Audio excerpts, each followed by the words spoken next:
ہمارے علماء نے لکھا کہ رزق حلال کمانے کے لیے 3 نیتوں کا استحضار ضروری ہے۔ جب بھی آپ رزق کماتے ہیں، کاروبار کرتے ہیں، آپ ملازمت کرتے ہیں، آپ مزدوری کرتے ہیں، کھیتی باڑی کرتے ہیں، کوئی بھی آپ ذریعہ اختیار کرتے ہیں، تو آپ رزق کمانے جاتے ہیں تو آپ کو 3 نیتیں مستحضر ہونی چاہیے۔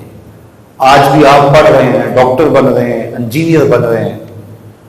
کوئی اور جو ہے وہ شعبہ زندگی کو اختیار کرنے جا رہے ہیں، تو آپ کو ابھی سے ان 3 نیتوں کا استحضار چاہیے کہ میں اس لیے پڑھ رہا ہوں، میں اس لیے جو ہے وہ یہ منزل حاصل کرنا چاہتا ہوں۔ علم کے حصول کا تو مقصد عرفان ذات ہے، لیکن اس کے بعد آپ کسی شعبہ زندگی میں جائیں گے تو وہاں آپ رزق کمائیں گے، تو اس کے لیے 3 نیتیں ضرور ہیں۔ پہلی نیت، اپنے آپ کو سوال سے بچانا۔ میں اس لیے کاروبار کر رہا ہوں، میں اس لیے مزدوری کر رہا ہوں، میں اس لیے کھیتی باڑی کر رہا ہوں، میں اس لیے ملازمت کر رہا ہوں کہ میں اپنے آپ کو سوال سے بچا سکوں، مجھے اپنی ضرورت کے لیے کسی کے آگے ہاتھ نہ پھیلانا پڑے، میں اپنی ضرورت کو خود پورا کروں۔ ایک تو یہ نیت مستحضر رہے جب آپ کوئی کاروبار کرنے جاتے ہیں۔ دوسری نیت یہ ہونی چاہیے کہ جو میرے زیر کفالت لوگ ہیں میں ان کی ضرورت کو پورا کروں۔ عمومی طور پہ یہ 2 نیتیں تقریباً لوگوں کو مستحضر ہوتی ہیں۔ میں اپنی بہنوں کی شادی کرنی ہے، میں اپنے بوڑھے ماں باپ کی خدمت کروں، میں اپنے ماں باپ کو حج کرواؤں گا، میں ان کو عمرہ کرواؤں گا۔ مسلمان ہے تو یہ سوچتا ہے، کافر ہے تو وہ ان کی آسودگی کے لیے اور کچھ سوچتا ہے۔ تو یہ 2 نیتیں تو تقریباً مستحضر ہوتی ہیں۔ تیسری نیت، اللہ مجھے میری اور میرے زیر کفالت لوگوں کی ضرورت سے زیادہ رزق عطا کر دے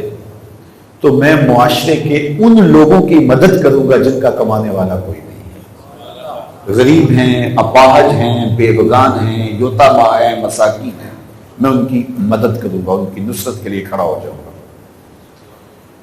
اگر یہ سوچ 3 نیتوں کے استحضار کے ساتھ میں رزق کماتا ہوں اور میری چوتھی نیت کوئی نہیں، نیتیں 3 ہیں اور رزق بھی حلال ہے، یعنی 2 شرطیں ہیں، نیتیں بھی یہ 3 ہوں، چوتھی نیت ساتھ شامل نہ ہو، رزق بھی حلال ہو، تو پھر آپ بیٹھے ہیں سیٹ پہ اور تجارت کر رہے ہیں۔ التاجر الصدوق مع الانبیاء یوم القیامہ، قیامت کے دن نبیوں کے ساتھ وہ تاجر اٹھایا جائے گا۔ الکاسب حبیب اللہ، آپ جو کمائی کر رہے ہیں، کسب کر رہے ہیں، آپ اللہ کے محبوب کہلائیں گے۔ آپ جو مزدوری کر رہے ہیں، آپ جو ہے وہ ملازمت کر رہے ہیں، وہ آپ کا دین بن جائے گا۔ لیکن اگر یہ 3 شرطیں ہیں اور رزق حرام ہے تو شرطیں اچھی بھی ہوں، نیتیں اچھی بھی ہوں، تو حرام ہی رہتا ہے۔ اگر کوئی بندہ اس نیت سے ڈاکہ کرتا ہے کہ میں بینک لوٹ کے یہ 3 بچیوں کی شادیاں کر دوں گا، تو اس سے وہ حرام حلال نہیں ہو جاتا۔ میں لوگوں کا مال لوٹ کر کے دسترخوان لگا دوں گا، میں مال لوٹ کے یونیورسٹی بنا دوں گا، ایک مدرسہ بنا دوں گا، مسجد بنا دوں گا، تو یہ حلال اور جائز نہیں ہوتا ہے۔ تو ایک تو یہ، اور دوسرا نیتیں یہ ہوں۔ اگر چوتھی نیت یہ آ گئی کہ میں عیش و عشرت کروں گا اور رزق بھی حلال ہے، تو پھر نیت کی خرابی کی وجہ سے آپ کا سارا معاملہ خراب ہو گیا۔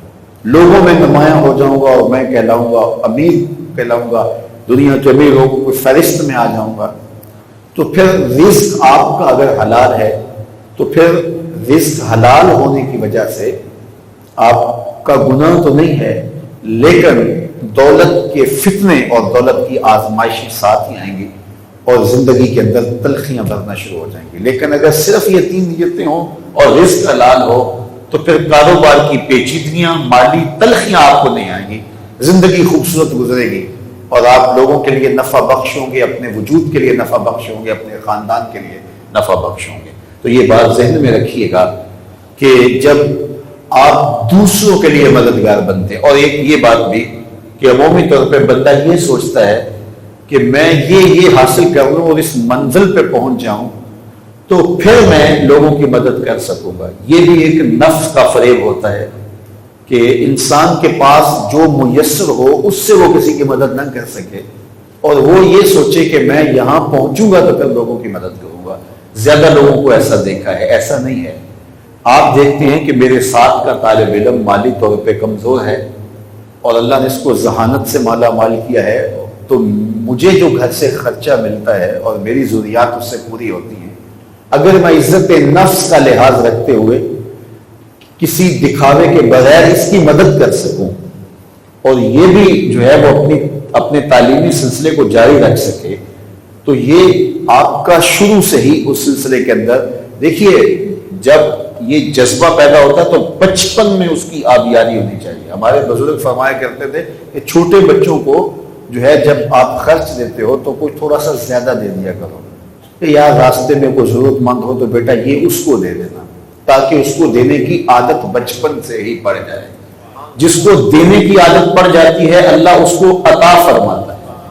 اور جس کو لینے کی عادت پڑ جاتی ہے اور مانگنے کی عادت پڑتی ہے، ساری زندگی اس کی ضرورت اور کمی کی ختم نہیں ہوتی۔